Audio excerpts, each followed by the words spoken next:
When I talk about the grip that the fantasy of leftism has on the left, this is what made the State of the Union speech genuinely offensive. That's a word I don't actually like to use because everybody's always offended. I'm offended, but it insulted our intelligence. I mean, we have this massive crime problem that went away. And remember, the crime problem has been gone. It's been gone for 20 years. And during those 20 years, it was just as easy to get a gun as it is today. It hasn't gotten any easier to get a gun. It was just as easy. So every time you hear it's guns, it's about guns, it's about guns. We know it's not. We have proof that it's not. We stopped it by putting people in prison, and we stopped it by holding people accountable in their neighborhoods. That is respectful to do to people. It is respectful to hold them accountable. It means we're treating them as humans instead of beasts. It means we're saying there are things that human beings do, and you are one of us, and we are going to treat you like that and put you in prison when you act like beasts. But instead, we have this incredible crime problem, and we have heard all this stuff about defunding the police. And during the State of the Union, I was sitting next to Candace and I thought she was going to fly through the roof. She was so ticked off. And I was, it's just insulting. This is what he said. We should all agree the answer is not to defund the police. It's to fund the police. Fund them. Fund them. I thought, it's funny because when I was listening to what Democrats were saying before, I heard them say stuff like this. Suck it up. Defunding the police has to happen. We need to defund the police. Mayor Eric Garcetti saying, take some of the money from policing, about $150 million. I applaud Eric Garcetti for doing what he's done. Not only do we need to disinvest in police, but we need to completely dismantle the Minneapolis Police Department. So yes, defund your butts. Defund you. Yes, I support the reallocation of resources from NYPD. We will be moving funding from the NYPD to youth initiatives and social services. They are talking about reducing the allocation of resources to that department. And I think every single city in this country ought to be thinking about the same thing. Yes, I support the defund movement. I'm for responsible reallocation of resources. And defund the police. I think you do all those other things, you don't need all the money that's going in the police department. So yeah, I mean, the spirit of it, I do support that. So all those people standing and cheering, some of whom you just heard, were lying. Every single one of them. And Biden was lying. He's not going to do anything to stand against the left wing of his party because the left wing is on the march. And he is a man who follows. He's not a man who leads. He never has been. Not once has he ever been a leader. He has always followed the mainstream of his party, or where the power in his party was. Listen, the problem that we have is that black people commit a lot of crimes. It's not that all black people do it. In fact, it's a minority. It's the criminal minority. But black people commit something like 50% of the violent crimes in this country. Now, I do not believe that is a racial matter. I don't believe they do it because they're black. I believe they do it because the programs that were put in place increased fatherlessness. If you just take race out of the picture, your IQ goes up immediately if you stop talking about race. If you walk into a prison and look behind the bars and say, well, gee, everybody here is brown or black, there must be bigotry. If you just erase that from your mind, you see every one of those people doesn't have a father. That's what you see. You see these are broken homes because we paid people to have children out of wedlock, because we told people they could have money if they didn't work. We did not treat them like human beings. We did not hold them to the same standards, the same human standards that we hold ourselves. And nobody on the Democrat Party wants to get rid of that great society because that money funds their power. That money are the giveaways that they can give away for votes. People behave in the way that you treat them. And the Democrats have been the worst thing that ever happened to black Americans from slavery days to this very day that we're talking now. It's offensive. It's offensive to have him say fund the police when he doesn't mean it. Here was another moment that I just thought was it was unbelievable that they thought we were going to participate in their fantasy life. If we are to advance liberty and justice, we need to secure our border and fix the immigration system. Provide a pathway to citizenship for dreamers, those with temporary status, farm workers, essential workers. Revise our laws so businesses have workers they need and families don't wait decades to reunite. Fix our borders while hundreds of thousands of people are flooding through there. constantly and being secretly funneled out into the Midwest, into places where they think that they can turn the tide of elections once they get rid of all those nasty racist laws that say you have to have identification when you vote. You know, last week I played this cut of John Kerry saying that he hoped that Putin wasn't too busy murdering people to take care of the climate. And I thought, well, there's a guy, you got to hand it to John Kerry. He's got that big long face and he's stuck inside his head. He's not letting reality get in there at all.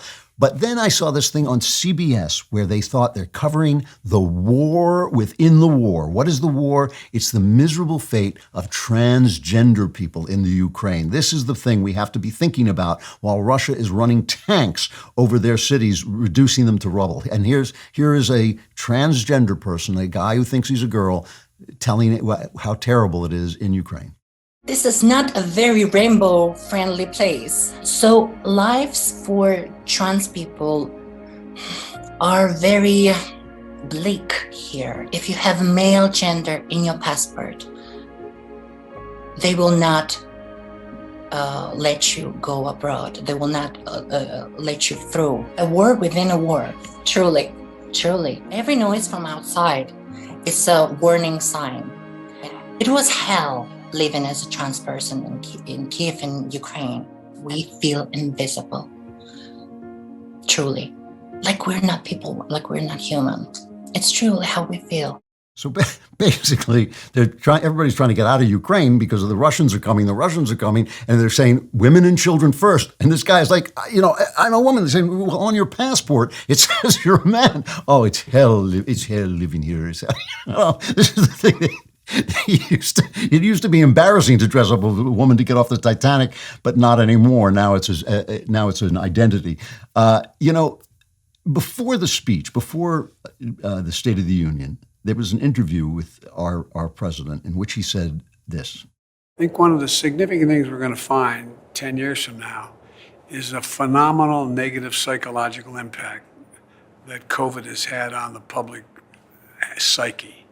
And so you have an awful lot of people who are, notwithstanding the fact that things have gotten so much better for them economically, that they are thinking, but how do you get up in the morning feeling happy? Happy that everything's all right. You're great. You're happy. You just don't know it. If you know that old song, if you're happy and you know it, clap your hands. If you're happy and you don't know it, it's the Biden administration. That's what's going on. He's actually trying to tell us that things are fine when they're not. He's actually trying to tell us that we should be happy and it's our fault that we're not. It's a psychological disturbance because they cannot get rid of this fantasy. I mean, listen, we live in a country where Bernie Sanders, a mentally ill person who has been believing in the same thing for 50 years, for 50, 60 years, the same thing as murder after murder happened, oppression after oppression happened, country after country's economy was destroyed. No, I happen to believe that I should be a socialist.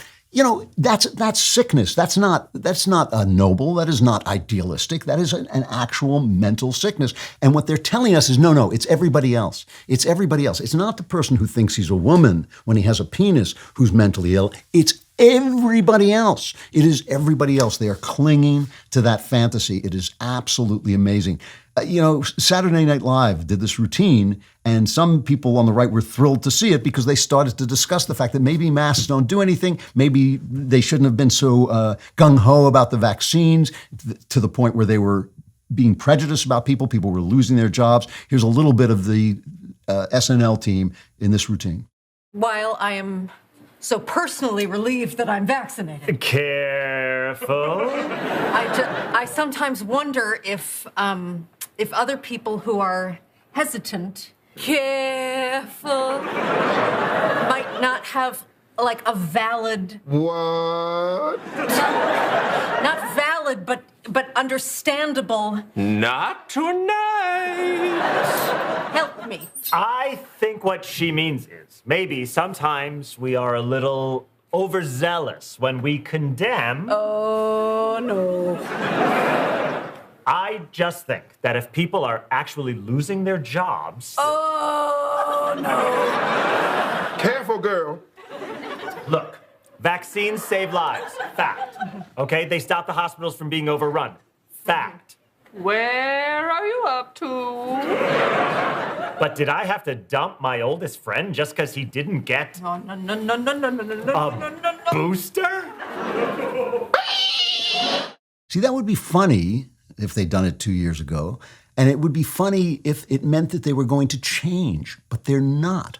It's the same thing with the Biden administration. They're not going to let go of their fantasies that putting a piece of cloth over your mouth is going to keep you safe from a pandemic. It's not the way life works, but they are not going to change. And they're never going to say, oh, you know, the Democrats told us this. The Democrats were wrong. Maybe I should start looking at Republicans. None of that is going to happen. So what difference does it make? What difference does it make if you suddenly say defund the police, if you suddenly say fund the police, if you're not going to do it? What difference does it make if you're not going to change your belief? You know, I think a lot about this, to me, hilarious moment when I watched The Witcher and I came in and said, I hate to see women in medieval sword fights because in real life they'd be wiped out like that. They'd be fighting somebody twice their size, just as well trained as they were, and he would kill them instantaneously. The fight wouldn't even last for 10 seconds. And people were furious. They're still furious. I'm still getting letters. People still go on Twitter and say, oh, what a sexist thing.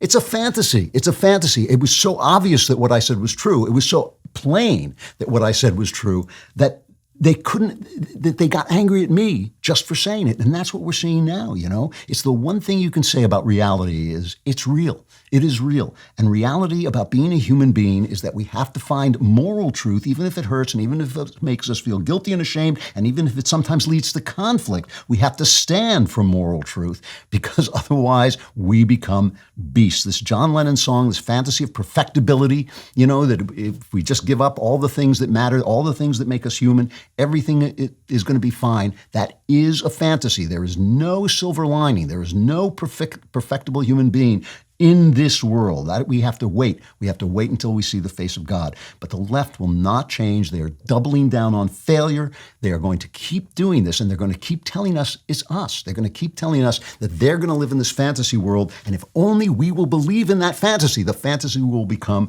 reality. In some ways, we should thank this gangster Putin for at least showing us the face of reality, the face of human reality, because he is the face of human reality. And if we don't stand above that, if we don't try to rise above that, if we don't fight with that, even when it's painful to do it, we will become like beasts.